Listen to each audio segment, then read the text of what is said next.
Hoje, para analisarmos uma personalidade que talvez, né, Machado, seja mais expressiva da história política de Bragança, que é a figura de Raul de Aguiar Leme, Raul Leme. Há quem diga que foi a maior expressão política da história de Bragança Paulista. E vocês vão ver as imagens, e imagens interessantes, né, Machado? Porque pegam, para dizermos assim, o dia a dia de Raul Leme.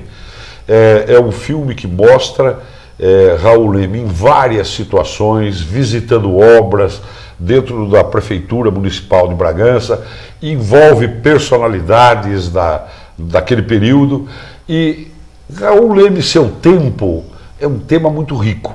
Nós vamos até desdobrar isso, né, Machado? Sim. Não dá para examinar tudo num programa só.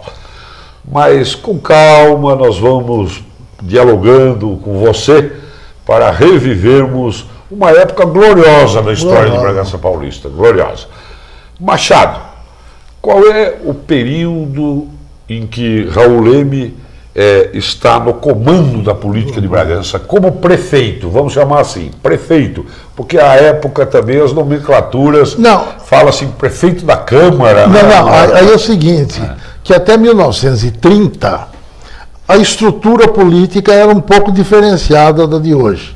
Então, os diretórios políticos dos partidos, né, tinham grande expressividade, não é? E o cargo máximo dentro de uma comuna, de um município, não era o chefe do executivo, como é hoje, o prefeito, mas sim o presidente da Câmara. Então, os grandes líderes ocupavam a presidência da Câmara. A prefeitura ficava afeta a um segundo, sem demérito nenhum, mas sob o comando do presidente da Câmara. Do comando, quer dizer, afinado com o presidente da Câmara. Quem exercia de fato o poder era o presidente da Câmara. Era o presidente da Câmara. Então,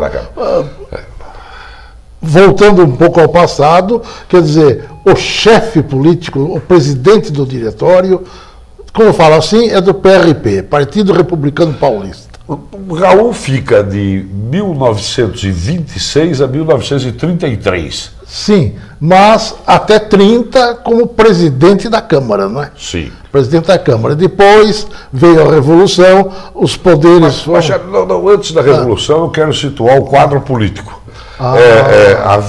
Havia dois partidos, é isso? Praticamente dois partidos de grande expressão, né? Quais eram? E mesmo no Estado, né, era o Partido Republicano Paulista, que vinha vindo desde 1873, o Tatu, que eu tenho o distintivo lá. Qualquer dia, no próximo programa você traz para vocês. Eu tenho o Tatu. O distintivo do Tatu, PRP. Pois e o outro partido? Que era o Partido Democrático, fruto de uma cisão do PRP, que a juventude, os jovens intelectualizados e tal, cisão essa que parece-me que nasceu dentro da Faculdade de Direito do Largo de São Francisco, com Valdemar Ferreira, Ernesto Leme, Bragantinos, os dois, Valdemar Ferreira e Ernesto Leme. Professor Reinaldo Porchat. Professor de Direito Civil do Largo de São Francisco. E outros, né, saíram do velho PRP e criaram o Partido Democrático, mais aberto, mais ideias novas.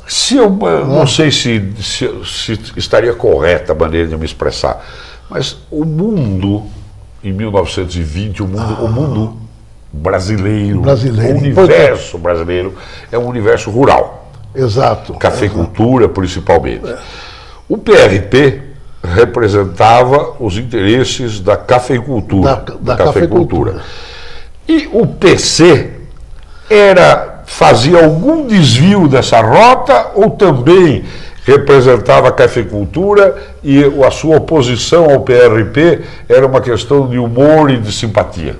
Olha, ele também era assentado economicamente sobre a cafeicultura, mas já com outras derivações de política urbana, surgimento da classe média intelectualizada que estava despontando. Porque aí, isso aqui é muito complexo, não é? O Brasil viveu momentos de turbulência, não é? Nos anos 20, com o tenentismo. Que é uma manifestação das classes urbanas. Médias urbanas. Telespectador, vamos só precisar isso rapidamente para nós entrarmos nos fatos. O Brasil é agrário, a grande força da economia brasileira é o café, mas as cidades estão se desenvolvendo. Sim. Claro que a visão que o cafeicultor tem não é a mesma visão do homem da cidade. O homem da cidade é um homem que desfruta da cultura, é um homem mais preparado, que quer sua liberdade, e isto vai criar uma contradição entre cidade e campo, que vai desaguar na Revolução de 30, em que Getúlio ganha a Revolução de 30, representando os interesses das classes urbanas. Depois ele vai fazer a sua média com a classe rural. Mas neste contexto de Bragança, Machado... Pois é, nesse contexto de Bragança... Quando Getúlio ganha... Getúlio ganha. Então, os poderes são substituídos, todos os poderes municipais. Raul era PRP? No país inteiro, inclusive em Bragança, faz parte do contexto. O senhor Raul era do PRP, era o líder, era o presidente do diretório. Tem que deixar o poder. Tem que deixar o poder. Aí, quem é que assume o poder? Um velho republicano bragantino, Major Benedito Rodrigues Moreira, também fazendeiro. Fazenda Serrinha, aqui em Joanópolis. Ainda é da família Moreira. Ainda é da família Moreira. Então, o Major Benedito Moreira, que já nos anos 90 do século passado divergira da orientação do PRP, passou-se para a oposição. PC? Não existia PC ainda, na época. Em 24, quando da Revolução em São Paulo, chefiado por Isidoro Dias Lopes, que uma das bandeiras, além do voto secreto, uma das bandeiras era a luta, pasmem, contra a corrupção. Essa luta é antiga, hein, telespectador? Não é de hoje, não. Ocuparam São Paulo por 5 semanas, bombardeamento, o negócio todo. É outro assunto para a gente discutir. E o Major Benedito Moreira, então, assume a chefia do Executivo Municipal. Isso. Coadjuvado pelo advogado brilhante, Dr. Arlindo Figueiredo.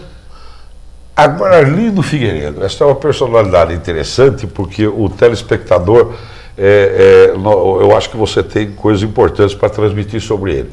Arlindo Figueiredo é um advogado brilhante que vai terminar lá na frente os seus dias como advogado da Antártica, em São Paulo. Muito brilhante. Advogado da Antártica. Casa-se com... Ele não é de Bragança, ele vem para Bragança, é pernambucano, né? É pernambucano. Olha aí o prezado Zefran. Na época nós já tivemos um pernambucano ilustre que veio para essa cidade e que vai marcar a história dessa cidade. Ele veio a Bragança como delegado, é isto? Acho que sim, como delegado de polícia. Arlindo Figueiredo. Ele casa-se com uma tradicional, uma moça de uma tradicional filha família. Do Major Fernando Vale. Irmã do Vinícius Vale, e Fernando tia do Marcos Vale. Tia do Marcos Vale. Tia do Marcos. Ele casa. Porque eu tive a honra de ser aluno quando cursava mestrado na PUC, mestrado em Direito em São Paulo. Fui aluno da Lúcia. Não chegamos na Lúcia ainda, você adiantou. Aí você adiantou. Adiantei. O Arlindo casa-se com uma tia do Marcos Vale. Exato. E dessa união nasce quem hoje é uma das maiores juristas do sexo feminino, né? Não há dúvida. Que é Lúcia Vale Figueiredo. Mulher que estava, sobre a qual se cogitava, talvez fosse a primeira a integrar o Supremo Tribunal Federal. Exatamente. No entanto, lamentavelmente, isso não ocorreu pelos problemas internos da política. Não por falta de mérito dela. É professora na PUC. É um saber jurídico. É uma mulher de grande saber jurídico. Então, o Raul deixa o poder. E como é que fica isso depois? Ele retorna... Deixa, depois, em seguida, o município fica sob intervenção federal, vem um capitão do Exército, assumiu a municipalidade por um lapso de tempo pequeno e depois retorna Raul Leme. Então nós temos, você vejam, preste atenção, telespectador, o poder, né? o carisma que este homem tinha.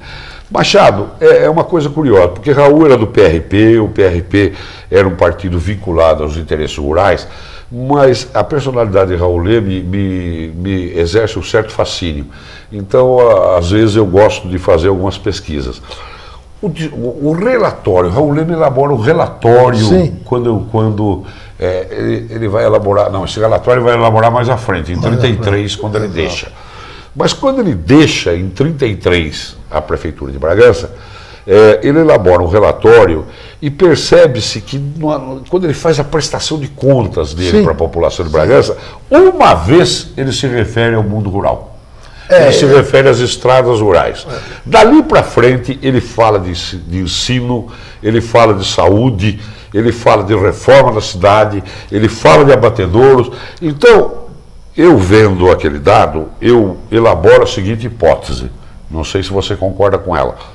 Raul Leme era um homem muito mais vinculado à cidade do que ao campo. Apesar de haver sido fazendeiro de café. Exatamente. Foi proprietário da fazenda Pedra Chata, na estrada de Bragança Socorro, que foi vendida para o Domingos Leonardes. Com ele vivo ainda, né? Ele vendeu. Quem vendeu. Se não me falha a memória, lá para os anos 27 e 28. Vendeu a fazenda, que hoje, quero crer que ainda pertença à família Tofanin, vinda de Morungaba e Dionísio Tofanin e tal. Repare, telespectador, nas imagens que vocês estão vendo, que o Raul, a sua ligação com obras, com a cidade. Raul é um homem ligado à cidade, embora um ruralista. Machado, quem fazia oposição a Raul Leme? A oposição era a classe rural também, que era o pessoal que estava concentrado no Partido Democrático, que depois transmudou-se em Partido Constitucionalista, o PC, não é?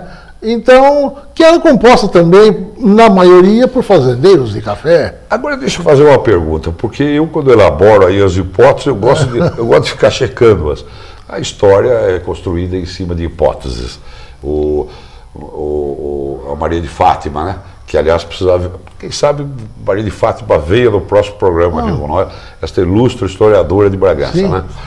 Mas